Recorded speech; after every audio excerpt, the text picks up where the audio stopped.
Welcome, everyone, to another broadcast of The Soul of the Everyman on the Artist First Radio Network. All past broadcasts are podcasts. Find them at artistfirst.com. Please send your questions and comments to DJ at artistfirst.com. And now, ladies and gentlemen, here they are, Michael and Margaret Lyons. And thank you very much, Z-Man, and I am Michael Lyons. Mm-hmm. And I'm Margaret. And the never-ending series of the soul of the everyman, where the points don't matter. Am I a little too hot on the mic? I'm going to push it away a little bit. All right. Because I wouldn't want to be overmodulating. I see. For Inside Baseball. And we are not going to overmodulate tonight. We are going to modulate and come out with some very interesting things. And I think, Margaret, yes, tonight's yet another episode in the never-ending episodes of The Soul of the Everyman. It's going to be interesting, I believe, because we are going to pull out a winner of an SAT word. All right. And then we're going to talk about it. So the little backstory. This concept is something that I don't remember learning actually. And both Margaret and I took far too many courses in religion when we were growing up and in school, and then subsequently over the many years studying all kinds of things. So this was a very interesting word, but then when I did, we did do a little research on it, and it is a direct, it is a direct Latin root, and when you look at it that way, it makes perfect and total sense. So the word that we're going to talk about tonight is prevenient, which is not prevent or prevalent. But we mistook it for both of those words at one point or another. But it's not just prevenient. It's the concept is called prevenient grace. So really, we're going to be talking about grace. Right. It's well, it means more now than it had before, because we've been through the dryer drum a few times, and when you've means more to us, you mean? Yes. Or just in general. In general, it means the understanding of first of all, grace. What is grace? Mm-hmm. And the different types of grace that exist, because frankly, I hadn't really thought of it in terms of discerning different kinds of grace. You think of the word grace, you just think, okay, this is a favor or a blessing put on you. Mm-hmm. But you don't think of it in terms of, well, wait a minute, there are different types of it, different concepts of it. Well, you've often talked about, over the years of the show of opening oneself up to grace, and that's if you were to say the word grace to me, besides the obvious which you just said, it's sort of It has the same kind of connotation as sort of a divinely inspired or a connection to that which is greater. So when you're in a state of grace, or when you're receiving grace, it's there is a sort of a mundane aspect. You can receive grace from, the traffic cop who doesn't give you a ticket. In essence, he's saying, well, I'll let you go this time. But in the context that we're talking about here, it's really that which connects you to source, and the openness of that connection, to the extent that you're aware, to the extent that you're not acting in an unconscious way. It also it connects directly to the moment of now, when you're truly open to grace. You're also open in many ways to acting in the present moment and in essence, both being a witness and a you know, to be fully present in the moment of now is also to be in the grace of the moment of now. And sometimes you're just there to be present, but other times, and this is where you have to be open, you can be inspired or almost directed, because but it's not a command. It's not, you're not being puppeted. Um, you're not suddenly saying, so take me over and make my hands move or make my mouth move or give me the words to say. But it's more along the lines of, you open yourself up to grace, and that which has to be through your particular presence in the moment of now is fulfilled. So grace has a both a sort of a preeminent aspect, that it is all encompassing of the moment of now, and then there's sort of an active element of it where you can act in grace. And when you do that, when you act in grace, uh, I would say that you're doing exactly what you're supposed to be doing, or what the moment requires, what your presence um, allows that the divine or the eternal touches into the temporal at the moment of now.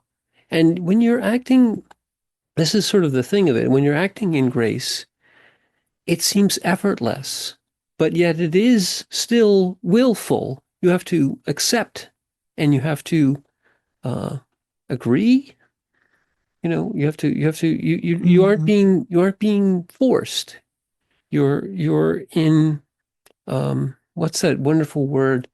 Uh, I don't remember it, but it was when the apostles were always together, and they were saying we're acting in covenant. You're in covenant with grace. So I think it's a very interesting thing to be within grace. Okay. Well, the English itself, there's a few meanings of grace.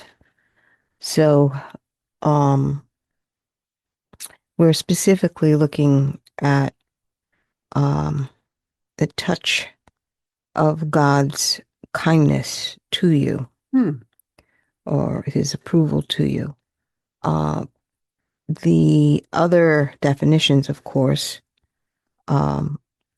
has to do with the grace of movement, meaning it's smooth, Graceful, yeah. yeah, and relaxed. A beautiful movement. Or grace being your polite, you're pleasantly polite, or the willingness to be fair and honest in the moment. In other words, being in good grace. It's behaving pleasantly. Social graces. Okay. The social graces, exactly. Now, the grace of God, and I find it fascinating to see how this has been interpreted throughout the culture. But the grace of God is the extension of God's kindness or indulgence, goodness. Yeah, I like that better. To you in whatever situation you happen to be. And again, you say grace at table. Right. It's interesting to see how the word has been evolving through the language. Well, and so this aspect of grace, this prevenient grace, is another type. And as I confessed earlier, I really didn't understand it, so we looked it up. And the word prevenient is sort of very important here, and it sounds sort of odd, but it really is two Latin words put together. Pre, which everyone's sort of very familiar with, that which comes before, is, the preparation is something you do before you to get ready, right? So pre, and then venient, and the word veni means to go or to come before.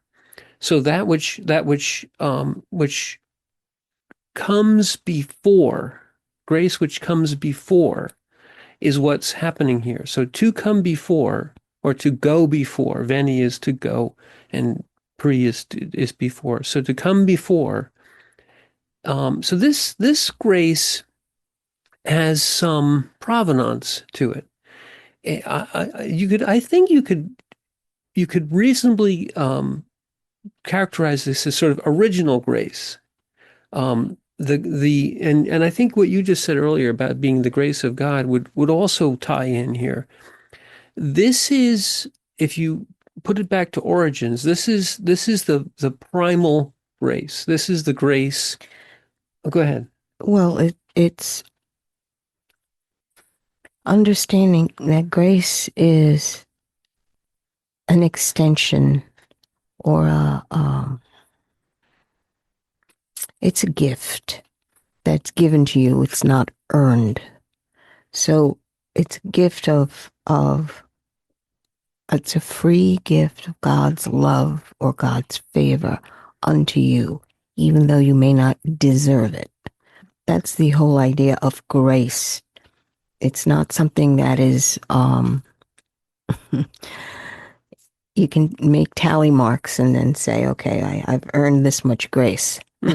Well, that's true. And I agree with you. That I was going to get to that. But I think the important thing here, although grace in general can be, and I think that what you just said is exactly correct. You always give grace. You don't deserve grace.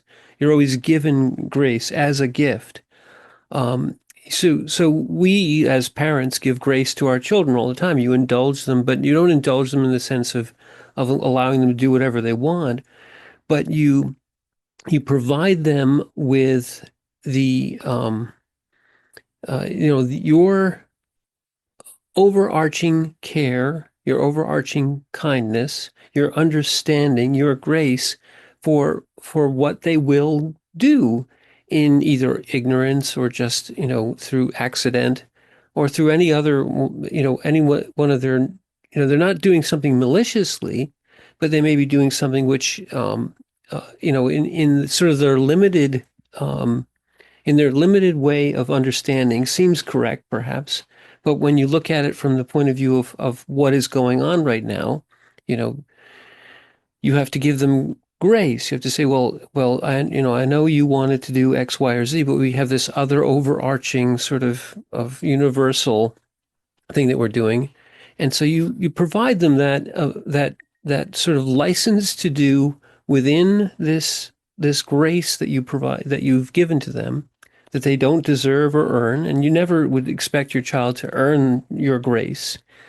So similarly to what you just said, God's grace, or the grace of source, is unearned. But the interesting thing here, this prevenient grace, again, it goes back to sort of where does this even come from? This truly is the grace that is inherent within source. It's not something that you bestow and that somebody else now has it. We don't have prevenient grace, but we rely upon it in the same way that we rely upon the air in which we need to breathe. We rely, if you're a fish, you rely upon the ocean, the environment. It surrounds us and it sustains us, and it is completely unearned and unearnable. And it's important in a very significant way. And that's kind of what I'm trying to get to. It's important in that with this grace that came before, we have a pathway. We've talked about this a lot. We are all emanations from source, but we're not cut off from source. We are individuals. We exist uniquely, and we are incarnate, and we are incarnate in flesh and in creation. But we have our connection back to source, and the connection is provided. It is a pre-existing condition of our incarnation. We are surrounded, we're enveloped, we're cared for, even when we don't know we're being cared for, even when we try to reject God, when we say, no, I don't want anything to do with Source. I'm completely unconscious. Yet there is this grace always available to us, sourceless in one sense, because it requires no effort on our part whatsoever. Um, I don't know about sourceless. Well, yeah, that's the wrong word, Yeah. but it doesn't require anything from us to exist. Well, taking it from there, it's understanding that just as a parent makes space for the child, makes room for the child Mm. to be able to grow, um, and in order to do that, there is a foundation that's laid. And that foundation is based on a great love and a great grace. Mm-hmm. So, as the parent, as the source for the child at that point, before the child's brought in, you create a space where um, love is foundational, because the foundation between the husband and the wife lays the groundwork of how the experience will unfold within a specific place, which is usually a home, and time once the child enters into the world. So it is foundational. I would say grace is absolutely foundational for our existence. We would not exist unless there was a space for us. Mm-hmm. We don't have the capacity, just as a child, even though the baby is born with life within it, it cannot sustain itself within that place and that time. It needs nurturing and it needs help. And it doesn't understand any of that. Mm-hmm. It only understands what it's, well, maybe not understands. I'll take that word back. It feels what it's going through in that moment.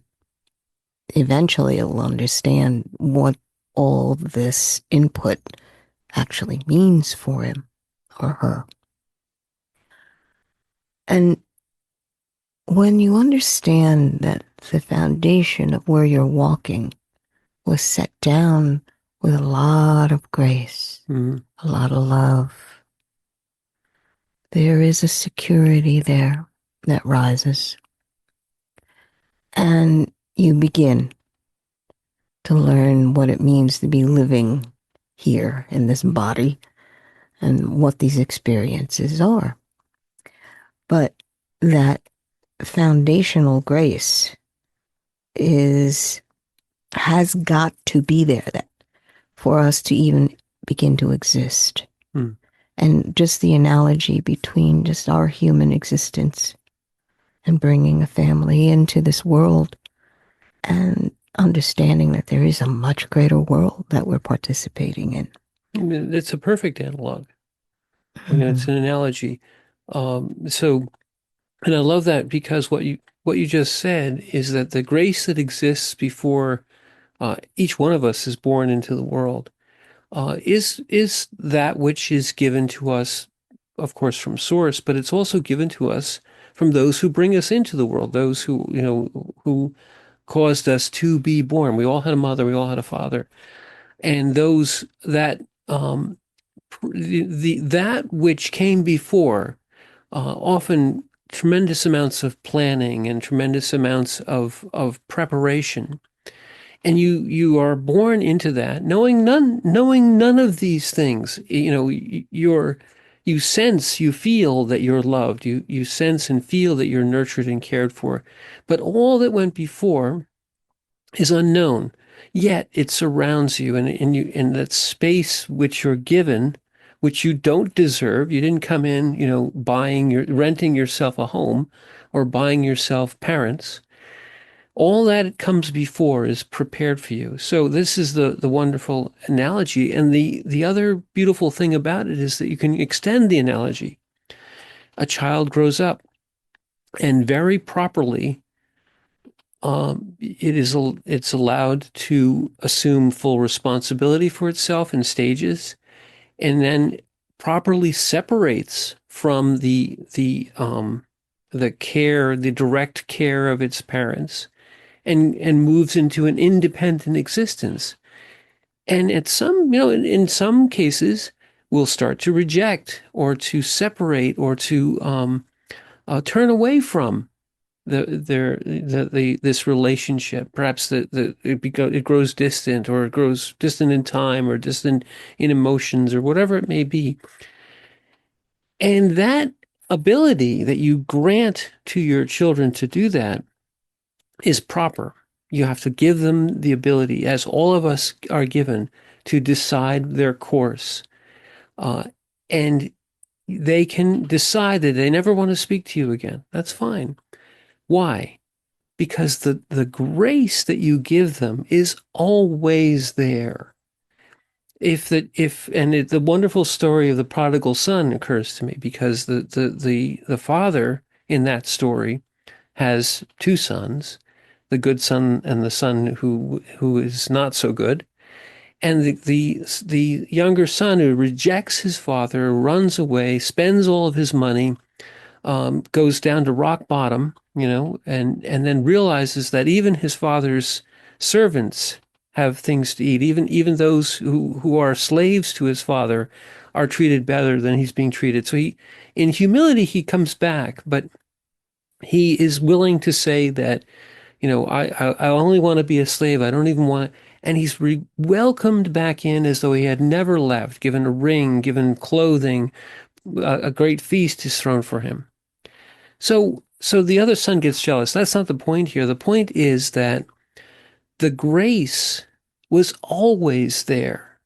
The Father's love for us, or the Father's love for his son, extended and was present and enveloping that son, even when they weren't physically there, even when they had completely turned away.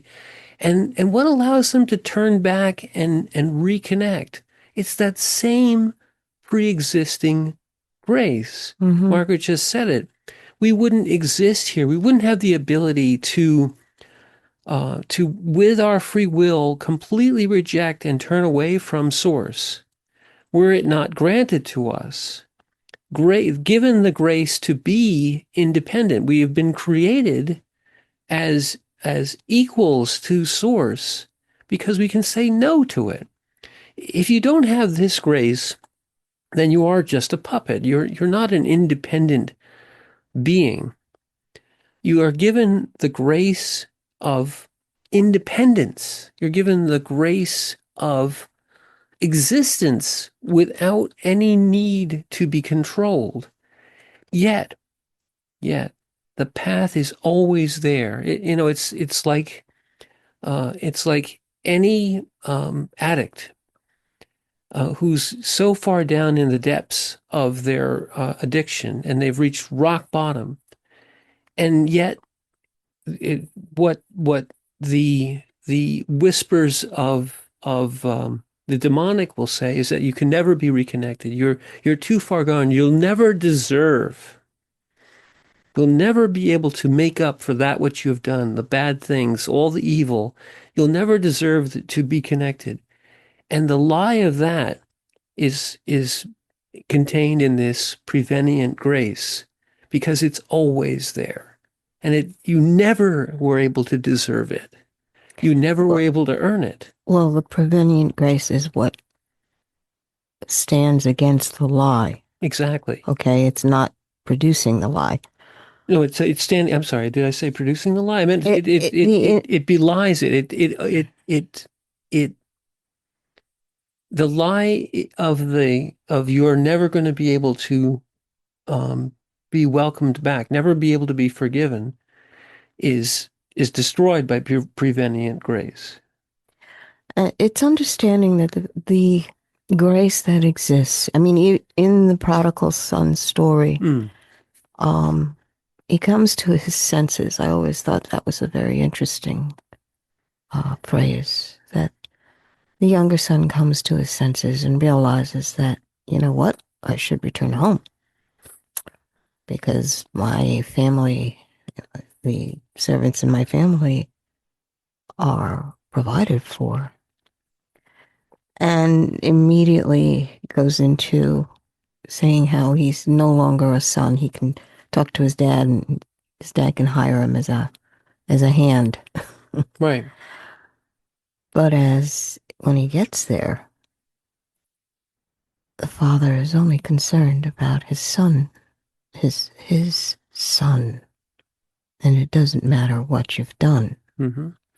And the same goes for his older brother. Now, his older brother, of course, was very angry because he did everything he was supposed to do. But how come the brother that's done all the bad stuff gets to be celebrated? Well, when you think of it that way, you realize that he's more concerned about the rules and how he's the better one and he should be celebrated above his brother. But the father's response, I thought, was very telling. He looks at him, his older son, and says, "Your brother was dead. Mm. He was dead to us, and now he's alive." Pointing out that life is the ultimate grace, regardless of what good or bad you think you've done. That also tells me that the older brother was not living his life with joy with his father.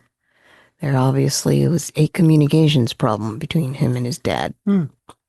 Just like there's a communications problem between him and his brother. Mm. Because if you look at your brother and say, "Oh, you're back," not realizing that, you know what, he was actually dead. It does very much remind me of some of the situations that happen when people fall into an addiction. And members of the family basically say you're just weak-willed. You can't resist it. Right. You're not following the rules, and well, you should have the willpower. They believe it's only a willpower thing. Right. It's your choice to do this. Not realizing that the physical body has now made it into a physical disease that they cannot control. And like any disease, it begins to run its course and will take your life in the end if you don't find a way to heal yourself of this physical disease. So, saving grace is the one that pulls you back from death. And that's kind of what most of us should really be acknowledging, because we think that we can pull ourselves out of this death spiral. Maybe you think about it. From the moment you're born, you're in this death spiral. Nothing's going to stop you from having your body reach the end of its course. It's only so many years, if you're lucky. Or if you're graced, you live so many years. But understanding that we're all in this death spiral, hello. And there is a way to take a step out of this death spiral.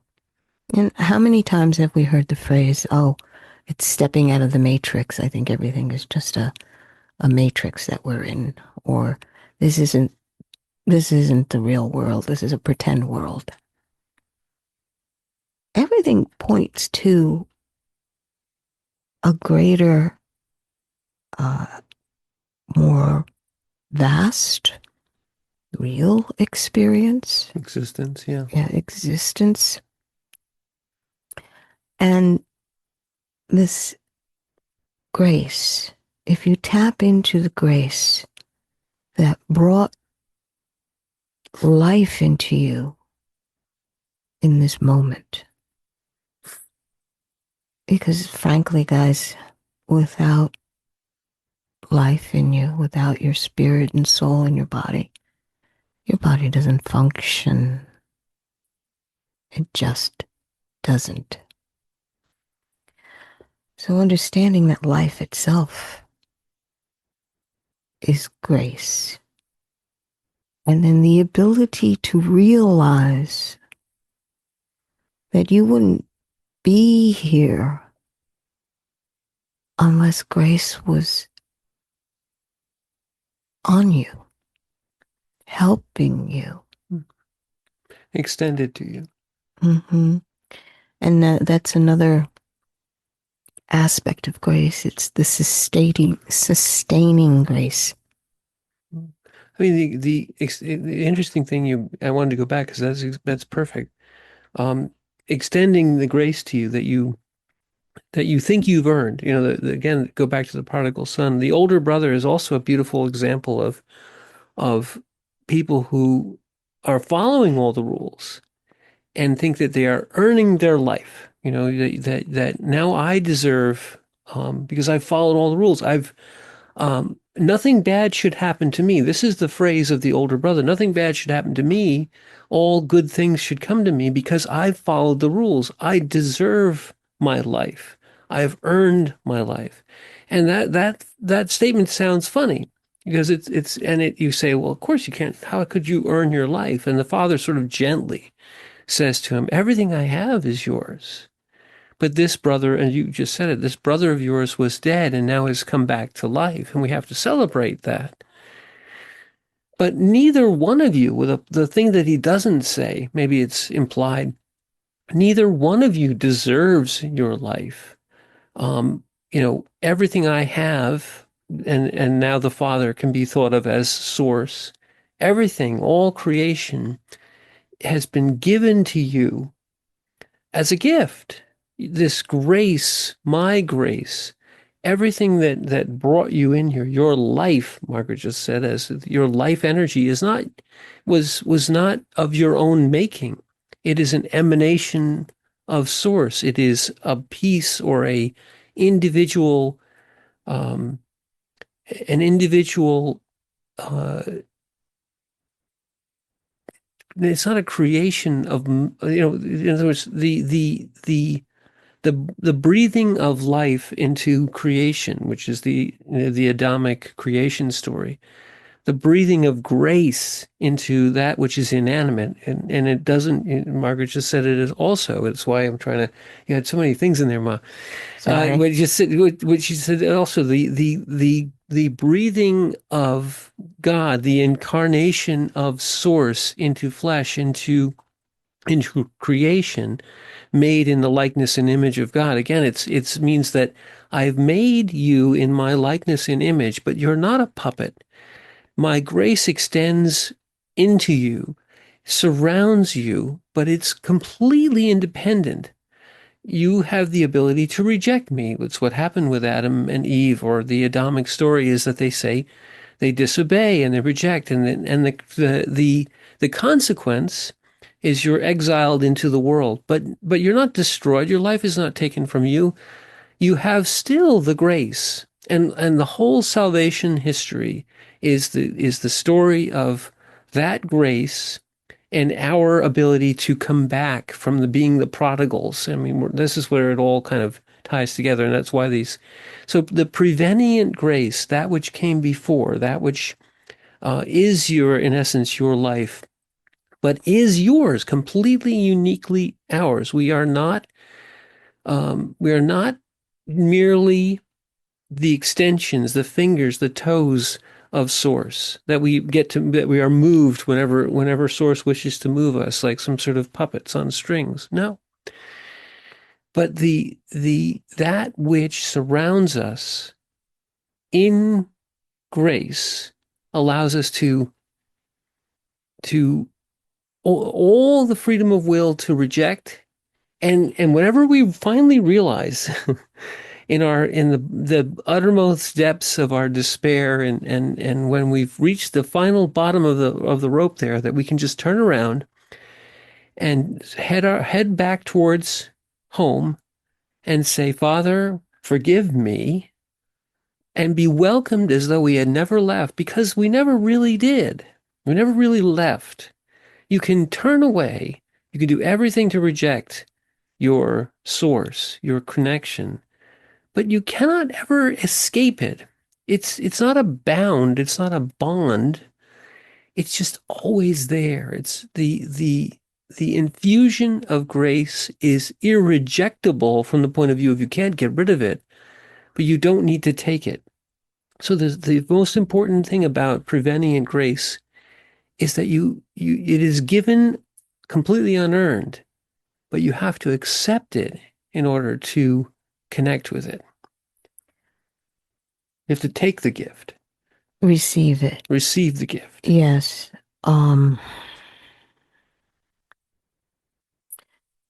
Yes. Maybe we should read the little quote. Mm-hmm. So this is an interesting quote. You want to go for it? Sure. Prevenient grace. Before a man can seek God, God must first seek the man. And I can't read the... Aidan Wilson Tozer. Okay. Which is a great name. Yeah. Mr. Tozer. Mr. Tozer. When you begin to understand that God is looking for you.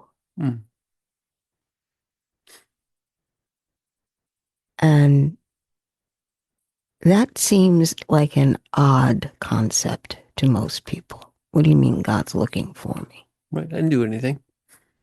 Right. Well, yeah, everybody thinks that they're in trouble. Trouble now. God's looking for me. Oh, no. Hide me. Right. But what is meant by that is he's seeking you to be able to interact with you. It's just like in the Garden of Eden. He was seeking both Adam and Eve in the garden. And that always struck me because it's like, well, he's God. Doesn't he know where they are? Somewhere in this garden? He knows everything. Yes. But what that meant was, in that moment, and this is after they turned away from God, where they were disobedient. What happened in that moment was, the phrase is, they suddenly realized they were naked. And you're like, what do you mean you suddenly realized you're naked? Right. Huh? It's like, wait a minute here. It's like you have clothes on, you don't have clothes on. What do you mean? Right. You But it's very poetic. You explain it. You. What had happened at that point was, I believe that they had the ability to see the grace that was on them. Mm-hmm. The glory or the grace, which was God surrounding them. And when they disobeyed, they couldn't receive that connection anymore. And they couldn't see it on themselves. So suddenly they realized that they have a physical aspect to themselves. Mm-hmm. And they're seeing their skin and everything else. It's like, wait a minute, I'm naked. They lost the ability to be able to see the divine connection that they had with Source. And I think of that periodically. It's like, what is it? what does it mean to be able to see that connection where you are clothed in glory like that? So grace was extended at that point. That's a very good point. You should expound upon that. Okay. Well, I mean, prior to that, they lived within, as you just said, they lived within the glory, and they were of source, still, still separate and unique beings, but they were of source within source. Well, at that point, they were physically capable of being in God's presence. Right, right. After that, they could not be in God's presence without being surrounded by that glory connection. And in that moment, that's when saving grace was born, and there was a plan that was formed in God's mind to redeem his children that had fallen away, to come back into his presence, because his physical body cannot do that. So saving grace, that whole concept was right there. And well, so the creation of this prevenient grace, the saving grace, if you will, the envelopment was part of the separation, in the sense that they were no longer with, Well, go ahead. My concept, I'm speaking for myself, just simply from the experience that we've had walking through hell. Prevenient grace has these concepts of saving, sustaining, and transforming. Okay. So saving grace is, frankly, that's what Jesus' name is, Yeshua. It's true. Is salvation. So that's God's saving grace. He who saves, exactly. Yeah. Sustaining grace is supposed to be the grace that helps you when you're broken or weak or tired. And that's Holy Spirit's grace is supposed to be there to help you with that, sustain you. And then the transforming grace, it matures you. Maybe that's the best way to put it. It expands you. You're suddenly not where you were. It's taking steps back up, so that up in terms of your body being able to come back to the point where you can walk with God again. That transformative grace. So whenever you are going through hell, and if you've been through hell, you understand that you sit there and you go, I can't take this. I'm too broken. Why am I still alive? I shouldn't be alive. I feel so bad. I'm still breathing. My heart is still beating. That's prevenient grace. You are sustained even though you should be dead. That's my interpretation. No, I think that's good. That's good. This is the grace that allows you to take the next step forward, even though you feel like you've been shattered or barely human. But you find a way to take the next step forward, whether it's just simply getting up out of your bed because you're in such a deep depression, or simply looking up and saying, "Ah, the world is still going on. The sun still rises. Life is still around me." And for my experience, it shouldn't be, but it still is. And something sustains you in that moment. I think the phrase that really stuck and it made a lot more sense was understanding that just as gold is refined in fire, and if you've ever look that up to see how gold is actually refined, it's a repeated process of burning at higher and higher temperatures to burn off the dross. But what's left over is exceedingly valuable in that it's incorruptible and doesn't go away no matter how high the fire. That's prevenient grace. It's the grace that allows you to get to the point where you are pure gold. I'm not so sure that that's what they mean by it, but I think you're right in the sense of the way it works.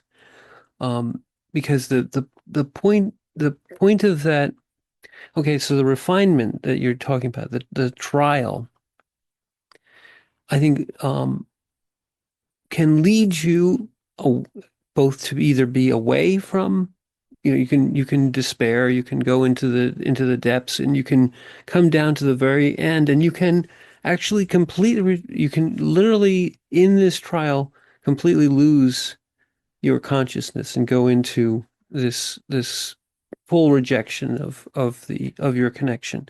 But the preventing grace, even in that moment, is always there. And so what you said about being able to lift your head up in whatever depths you're in, the ability to do that and turn and receive the strength, receive the ability to go on, occurs within the prevenient grace. It no no circumstance, no action of yours can alienate you from that prevenient grace. It's always there. Why? Because you never could deserve it. You never could earn it. It was always a gift, and it has to be accepted. It has to be received. That's the better word. I was searching for that. It has to be received, but it never has to be created by you. You don't say, I've got all these tokens now, and now I can go buy some prevenient grace. No, it's always there. Uh, but you have to realize it. You have to become in accord with it. Well, you have to realize that as a human being, you don't have the strength. It's understanding that you, as a human being, you can't get through this on your own. You need help. But that's the point. Yes, The point that is the point. That's where you go into, please, I must receive something to take the next step. Right, but the very kind of the interesting thing about it, the thing I'm trying to say is that all you have to do, exactly what you just said, is that you have to say please, or you have to say, you have to realize that you need this, and it's there. You realize your limitations. To become aware that you need it is the prerequisite for having it. So you say, I know I can't do this on my own. Mm-hmm. And then in that complete and realization, in that moment of now, when you just basically say, I know I cannot do this on my own. I know I don't deserve the connection, but I know it's there. And that in that realization, You merely have to turn and open yourself, and it will pour in. You don't have to turn and grasp it. You don't have to turn and move towards it. You don't have to turn and do anything. There's no action of yours that is required except to open yourself and say, I need this. Help. Help. Basically, help. It's just a simple word called help. And it pours into you because it was always there. And the only thing keeping you from slaking this burning thirst that the eye thirst, slaking this burning thirst for grace is just merely to open yourself to it. So the prevenient grace is always there. There's no deserving it. There's no paying for it. There's no action that needs to be taken on your part in the sense of going and gathering up the prevenient grace. No, you just have to, in essence, realize that you need it. And I want to go back because you made this wonderful point, and it was also part of the writing you were doing. When in the Adamic fall, in the fall from grace, which is how it's usually referred to, Mm-hmm. this wonderful phrase, they realized that they were naked. They realized that the grace that they had been swimming within. They were in full accord with grace. They didn't realize that they were even. Mm-hmm. But when it vanished, when they realized that they stepped outside of, or they rejected grace, it still existed. It still was there. It was everywhere around them, but they could no longer see it. They had uh, they had pushed grace away from themselves, and in doing so, became aware of the limitations of the need for help, and then but not asking for it yet. And then you say, well, look, I'm just naked. I'm hungry. I'm tired.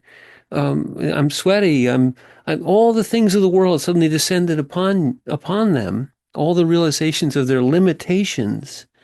And as you said in this wonderful phrase Margaret wrote, and they suddenly grasped for fig leaves.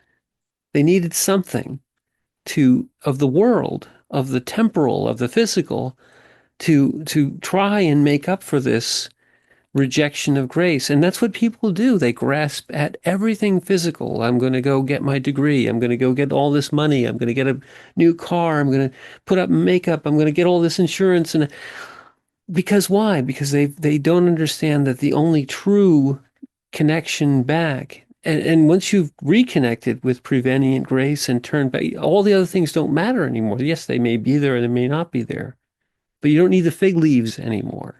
Yeah. The tendency to grasp at fig leaves. Yeah. We're grasping at fig leaves again. Yes.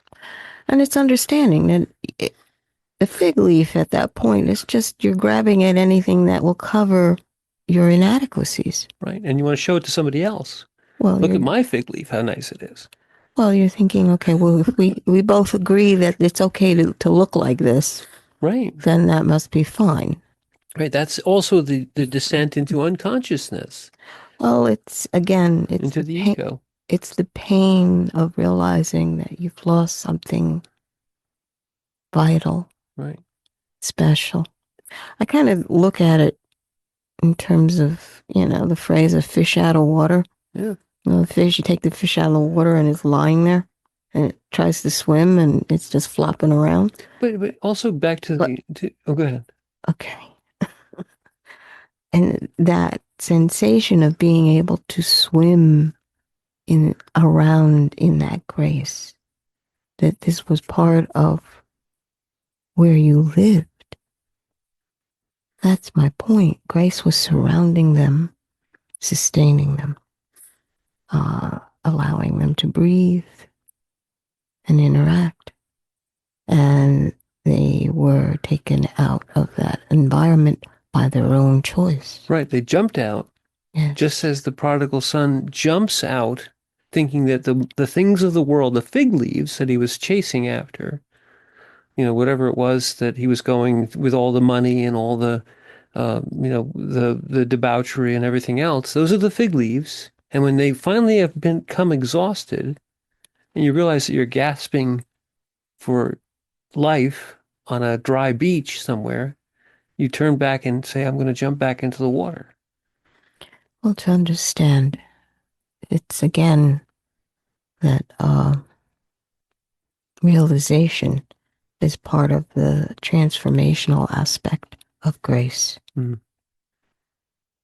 And it's a very important aspect of grace because this is where the strength comes in to not go into a habitual form again, a habit form, an addiction. Right, to recover. To decide that you will live your life and you will choose. And you will choose anything that will allow you to keep your freedom. So we have reached the end of our hour. And we're back in grace. So I'm Margaret. And I'm Michael. Thank you for being with us.